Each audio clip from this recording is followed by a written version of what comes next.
Hey friends, so if you know me well, you know that I am not a quitter. If there's one strand of hope left in a situation, I will hang on to that strand like my dog does a bacon treat. Quitting is, well, I'm just not built that way. I rarely encourage anyone else to do it either. With that said, there are things and people that you simply cannot waste any more of your time on. And if there's something or someone coming to mind right now as I say this, ding ding, that's probably what or who needs to go. If you have ever been taken for granted or given so much to a situation or to a person and they are still ungrateful and treat you like crap, and you have wondered why, wonder no more. Here's why people do it. Because they can. They take you for granted because you allow it. They assume that you'll just always be there no matter how they act.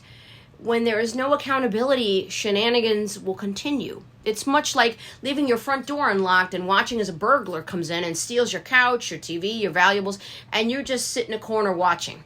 Why would they stop when it's clearly not bothering you?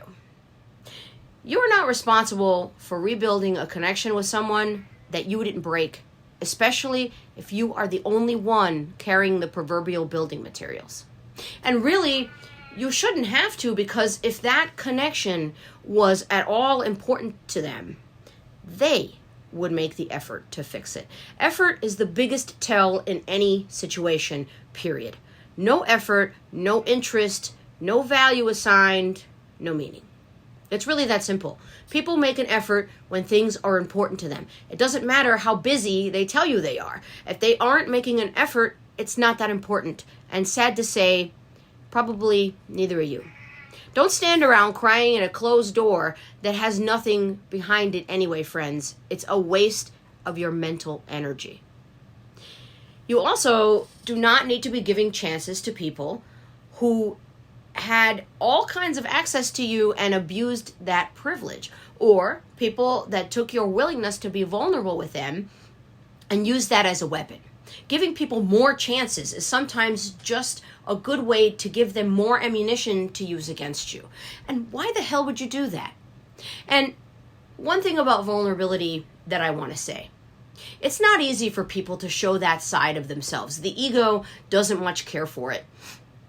But when you do that with someone, when you open up and you tell them something that is hard to talk about or that hurt you, and they turn around and use that against you, or even worse, they turn around and do that very same thing to you, that is not a good person. And that's really all I should say about that. Listen, I know all of this is easy to say to someone else. It's good advice, and we tend to be better at giving that to others than we are implementing it for ourselves. But at the end of the day, you have to look out for you. You can twist yourself into all kinds of discomfort to try to keep the peace or accommodate someone else, but it's not going to make a difference. They are going to do what they want to do. About 6 or 7 years ago, someone told me that it's nice to help people, but make sure you're not interrupting their karma by doing it. I thought that was pretty profound and, well, true. Some people only learn lessons when they are subjected to the same absolute BS they put someone else through, which is unfortunate, but sometimes learning things the hard way is the primary catalyst for change. Nobody seems to like it when life kicks them in the ass as a consequence of their actions, I guess. In your heart of hearts, you almost always know what's worth fixing and what's just a waste of time. I don't know about you, but time is my favorite, most precious commodity, more so than any other resource, including money. I can always make more money. I can never make more time. And the older I get, the less tolerant I become of people who waste mine. So what happens when you figure out something is not worth fixing? Quit. Move on. Let them live with the loss. And if your intentions were good, it will, in fact, be their loss, not yours. They may not tell you about it. In fact, they most likely won't. But believe me, they will feel it.